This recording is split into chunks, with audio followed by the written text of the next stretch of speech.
So today's section is on bondage, and Laura and I, with the family, we were playing a little bit of catch up on the reading. So we finally got caught up yesterday, and we had a decision to make. Do we just skip to this week's, or do we take the time to make a video for last week? And this subject is we just felt it was such an important one to address and to talk about.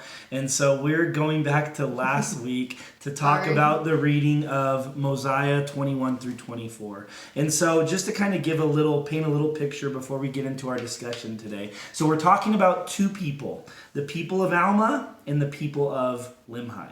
And so with these people, the people of Alma, just to give a little background on them, the people of Alma are those that followed Alma, who was the wicked priest that accepted the words of Abinadi. So he's the one that takes them into the wilderness and teaches these people, and they're righteous. They're humbled. They're teaching the words that Abinadi taught, and they are receiving great prosperity in what they're doing. They were driven out into the woods and the wilderness. They're on their own. That's Alma's people. They are the righteous people for this kind of analogy. Limhi's people are going to be our wicked people. These are the people that lived under King Noah's rule. We know that King Noah dies a death, which was prophesied by Abinadi. And so then Limhi takes over the rule of the people. And these people are not righteous.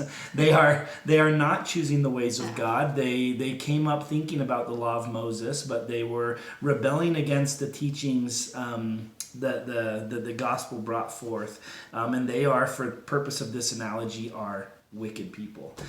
There's so much in these chapters. There's just the storylines are just going all over the place. But essentially, we learn about Alma's people in 18. So chapter 18, chapters 23 and 24. And Limhi's people is chapter 19 through 20. Is it 22 or 21? Through 22. So 19 through 22 is the story of Limhi's people. Yeah, so the actual section in Come Follow Me just kind of asks questions about what can you learn from these two different groups, about how they fell into captivity and how they came out of bondage and how that applies into your life.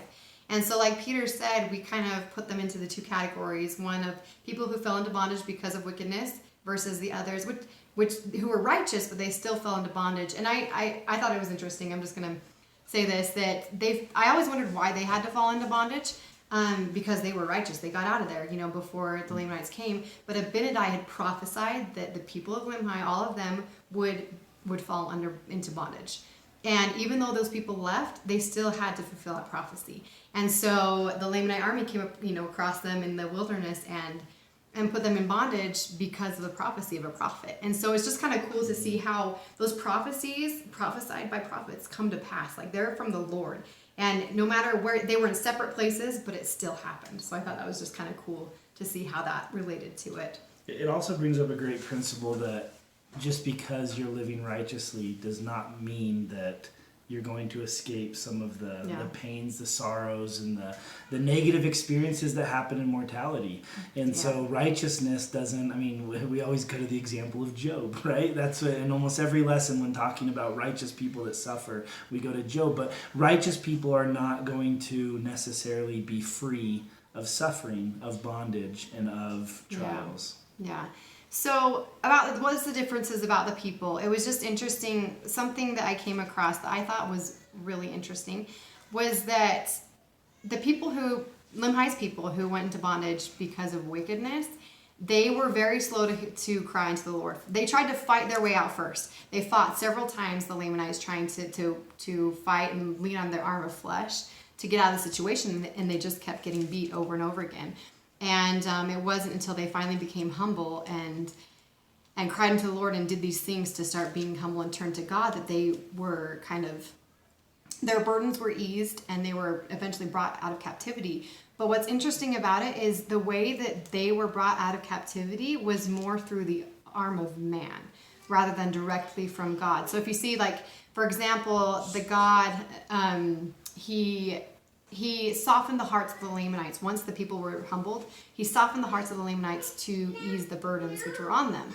With Alma's people, he strengthened the people directly to be able to bear the burdens that were placed upon their shoulders. And so you kind of see that I don't know, just how the Lord worked in delivering the people. Also, the people of Limhi, they kind of came up with the idea of getting the guards drunk to fall asleep, and came from man kind of a thing, like their thoughts and everything. But God was the one who made the Lamanites, for Alma's people, fall asleep. And so just seeing how their eyes were open and they were able to receive more of the help directly from God versus from man.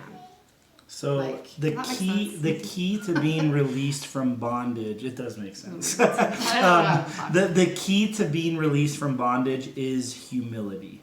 But what we learn from these examples is, and God is going to help us to get to the point of humility, because humility unlocks us from bondage. And so for Limhi's people, they were made to be humble. They fought, they lost their lives, they saw their brothers, their sisters, and people struggling, and that brought great humility to them. They had an experience where another man, Ammon, came into their group and talked about his experience, and so they start hearing another witness. They've heard Abinadi's witness, they've now heard Ammon's witness. They see all of these things, and they are made to be humble, made to remember their God, compelled to be humble. And then when you got Alma's people, they find themselves in bondage, not because of anything they did, but still their path to deliverance came through humility. But theirs was a self-generated humility. Like they recognized bondage and they immediately started turning to the Lord.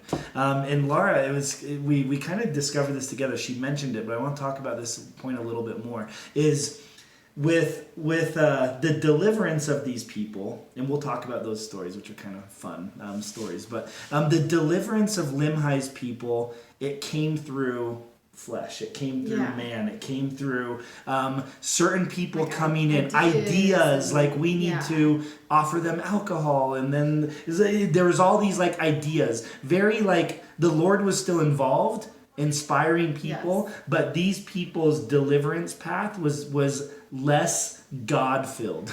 It was less heaven. It was less heaven sent. Whereas Alma and his people, they had this experience where bondage happened, afflictions are occurring, and the Lord blesses them with great strength. In that moment, these people knew God will deliver us. He is strengthening us. Their path of deliverance went straight through the power of heaven and God and the Lord.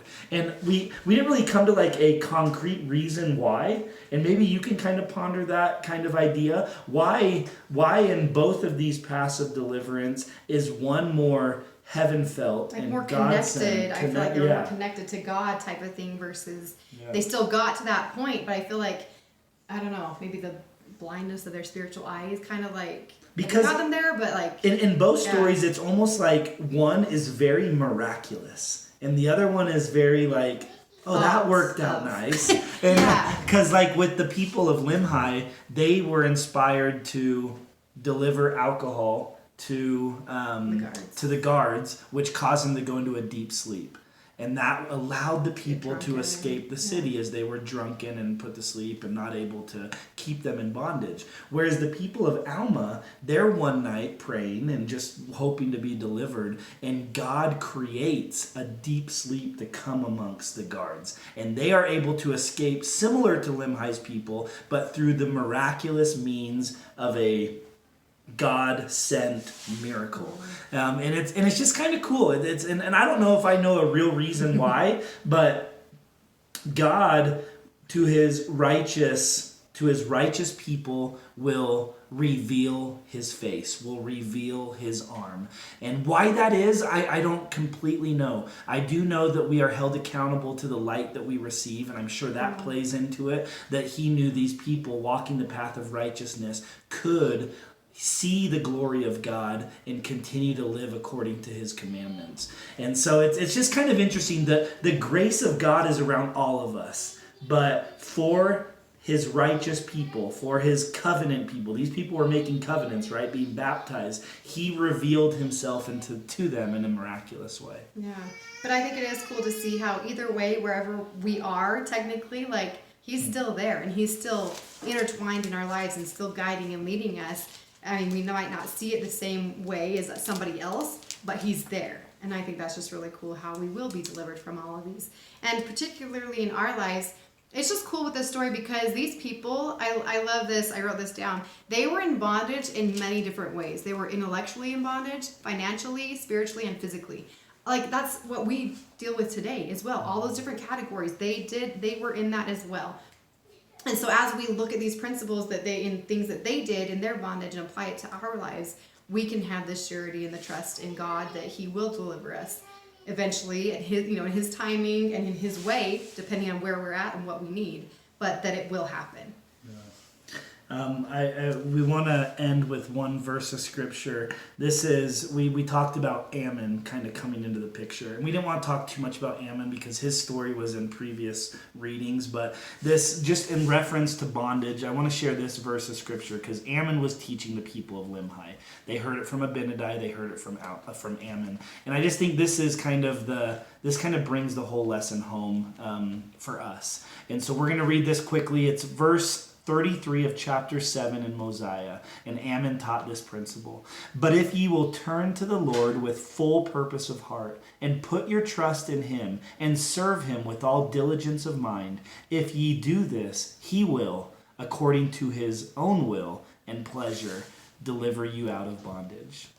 It is through Christ that we overcome and that we are delivered from bondage. And so we wanted to share this lesson because it was too good to pass.